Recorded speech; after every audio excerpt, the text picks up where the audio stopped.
YouTube, how's it going? Chrono Knight back here with another video. And for today, I have a very huge announcement for you guys. I am introducing my very own trading card game, Supreme Alchemy. Let's go.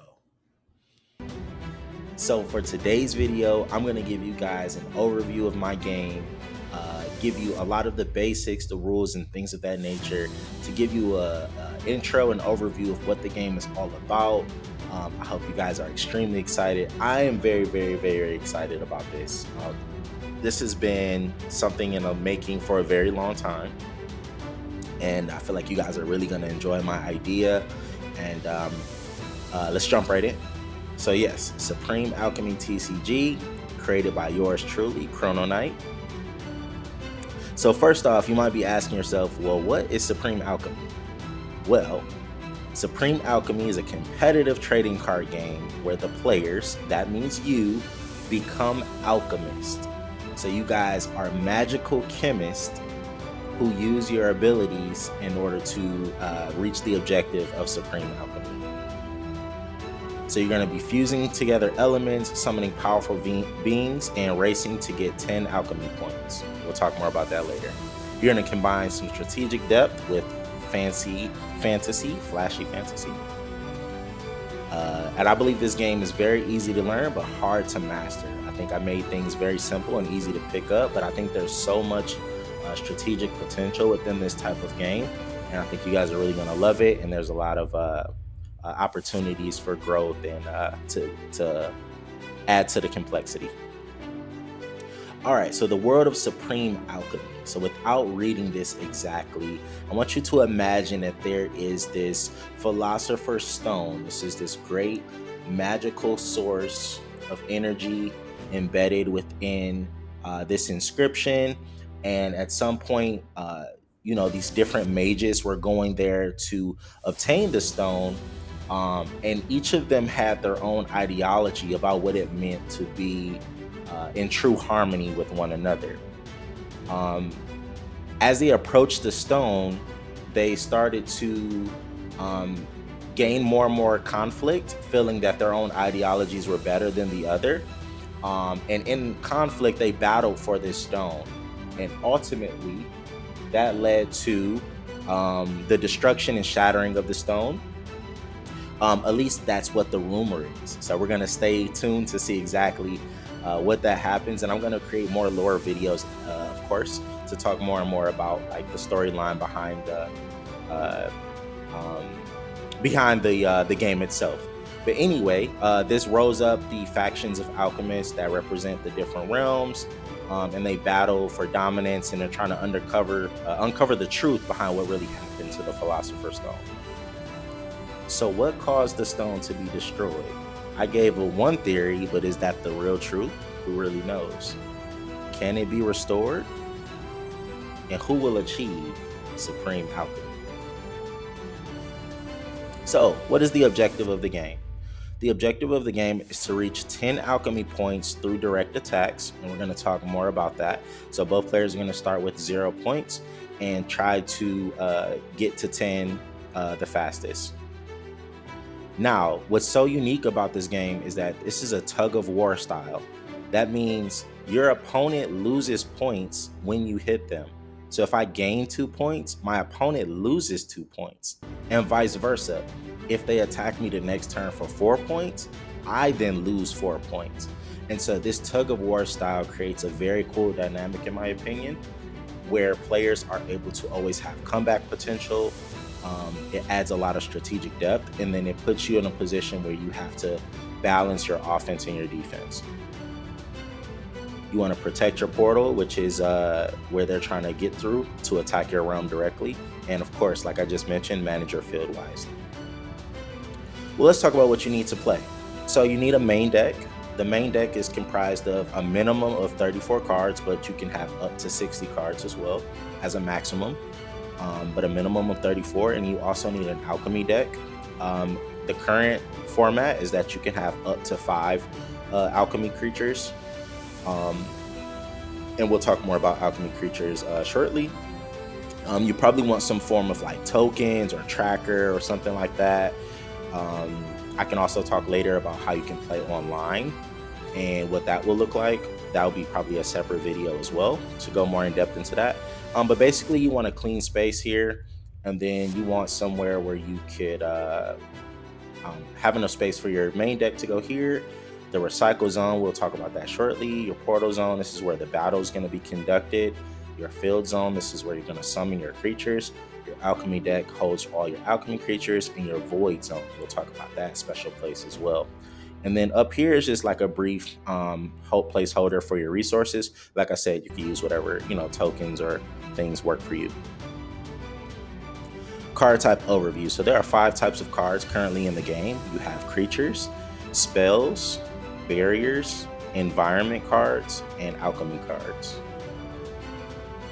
Let's talk about creatures briefly. So creatures, if you look at the upper right corner, that number 3 represents the tier of the creature.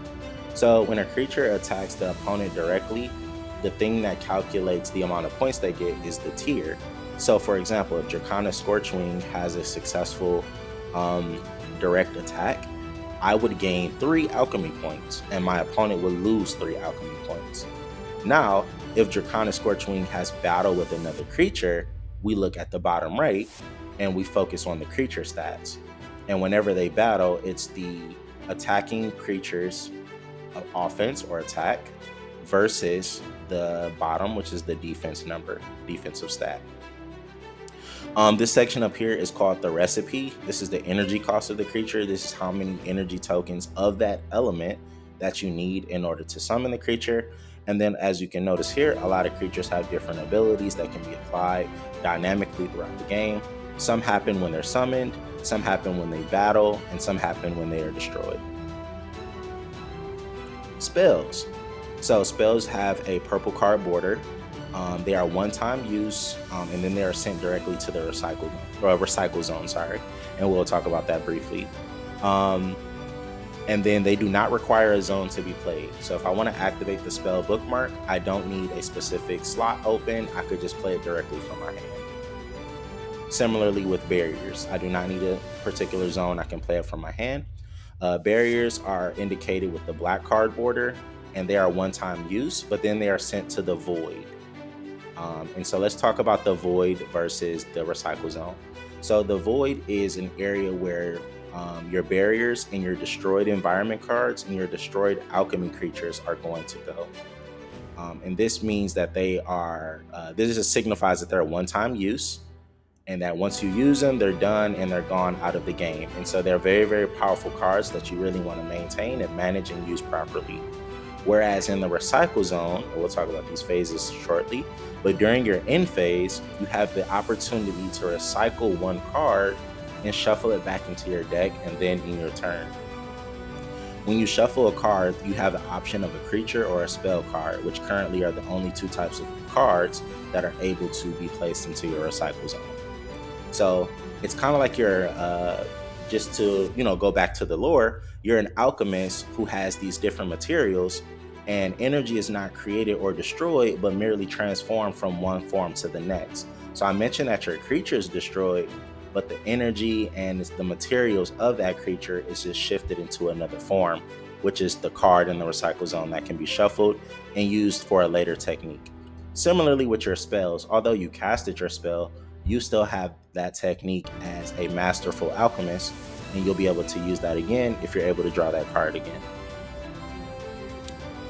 Next, we'll talk about environment cards. So environment cards will normally match the border of the realm that they're associated with. So for this example, this is a Zephyrite environment called the Airlift Plains, and it is outlined with the yellow border.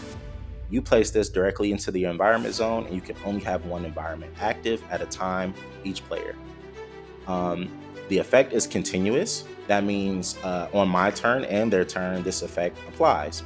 So if they place a non-air creature into the portal zone, it will lose 100 defense. And similarly, if I do the same thing, my creature will lose 100 defense if it's not an air creature.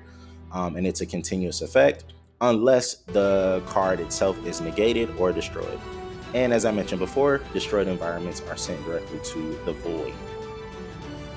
Next, let's talk about alchemy creatures. So alchemy creatures are summoned using the spell called alchemation, which signifies a very, very strong spell, a masterful technique that only the strongest alchemists are able to master and utilize, whereas they take two weaker creatures or creatures of lower tier, and they combine their energy costs into a powerful experiment in order to create a strong alchemy creature, as you can see on the right hand side.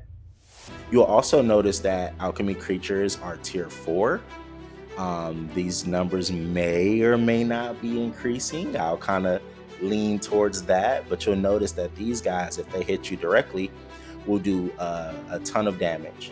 And so these are the powerful creatures that I mentioned before called alchemy creatures. And because of their power and the nature in the which they were summoned, alchemy creatures are sent to the void when they're destroyed and not recycled. So it's a very, very powerful combination of cards that you use, but the consequence is that you can't use them over and over and over again. And then let's talk about the realms. So currently the game has 4 different realms: the Draconis, the Verdurock, the Undamari, and the Zephyrite. So the Draconis are obviously of the fire element, and their playstyle represents a little bit more fast-paced playstyle, and they focus on destructive power or gaining powers after destroying another creature or card. The Verdurock represent more stable and defensive type of cards, and they emphasize a slow growth and slow build up towards a more powerful outcome.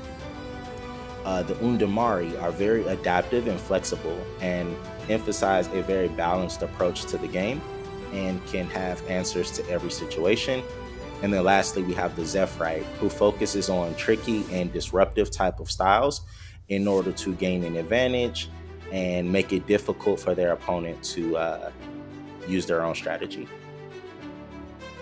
Okay, and then lastly, I wanted to show you guys that my Discord is available. So the link is in the description below. You can join Supreme Alchemy right now. You can check out the cards. You can play against friends online. Everything is set up and ready to go for you guys. So I hope you guys are super, super excited about that. And like I said, link in the description below. And if you made it this far in the video, I want you to comment below what your favorite realm is, or what realm you're most excited for to see what cards are involved in there. And then without further ado, I'm going to jump over to our Discord just to give you guys like a quick overview. So this is a welcome page. When you first join the Discord, you will come to the landing zone and you'll have these funny animations as people interact with you, basically saying, hey, welcome in, we're happy to see you. And then what's going to happen here is you're going to be able to click a role. So you'll come here and you'll select your role. And if you do so, you'll be assigned a special name. So if you look here, if we go to members, you can see that my name is highlighted in red because I clicked the Draconis realm as my favorite realm. All right. And then outside of that, like I said, the landing zone, this is going to be the matchmaking section. This is where you are able to ping at portal zone, and it will signify everyone else in the server that you're ready for a match. You guys will communicate, and then you will play on untap.in. I will make a separate video explaining how that whole process works to make it extremely streamlined for you guys. And if you're worried about deck construction, I will also be adding starter decks to the Discord as well. So stay tuned for that. That'll be coming very, very soon. So you can just literally copy and paste, pick up a deck, throw it into Untap, and you'll be ready to go and start playing the game. I also made a section for just homemade TCGs in general. As mine is also a homemade TCG, I wanted to create a community where people can discuss their own ideas and, feed off of each other as they're building their own creations. And then also the same way in terms of art. Sometimes people aren't, competitive players for the game, but they're very, very inspired by art versus physical, both physical and digital. And so this is a great way for you to share your creativity. All right, so then going back up here, let's click on the rule book. So the rule book is also available. If you come here, you just click the link and it'll open up the current rule book. My goal is to keep this up to date as much as possible. As people are testing and playing the game and sharing more of their ideas, they can tell me if any cards are overpowered or if any changes need to be made to the dynamics of the game. And I'll be actively using that to keep you guys updated. And then last but not least, something I'm very, very excited for that took a long time to create, the full card database. So if you come here, click the link, boom, you're able to see every card that I have made so far. I'm going to scroll fast because I don't want to spoil too many. I'm going to go over these cards in separate videos. But the database is there for you to go ahead and check some stuff out. I'll be actively adding new cards as well. So if you're looking at the database, you'll get the most up-to-date view on what I have cooked up. And yeah, I really, really hope you guys enjoy. I worked extremely, extremely hard on this. This is, part of a long dream come true to create my own trading card game as someone who's been a competitive trade card game player for a very long time, since I was a kid. And now I have one of my own to play along with and create new cards for. And so, yeah, I hope you guys are super, super excited. Please hit me with a like, comment below. Let me know, like I said, what's your favorite realm. Continue to give me some likes and thumbs ups and share this so that other people can join the community. And also, this just shows me that you guys love this type of content and gives me an opportunity to pour into it more. But yeah, I really, really hope you guys enjoy, and I hope to see you on the battlefield someday. And this is Chrono Knight signing out.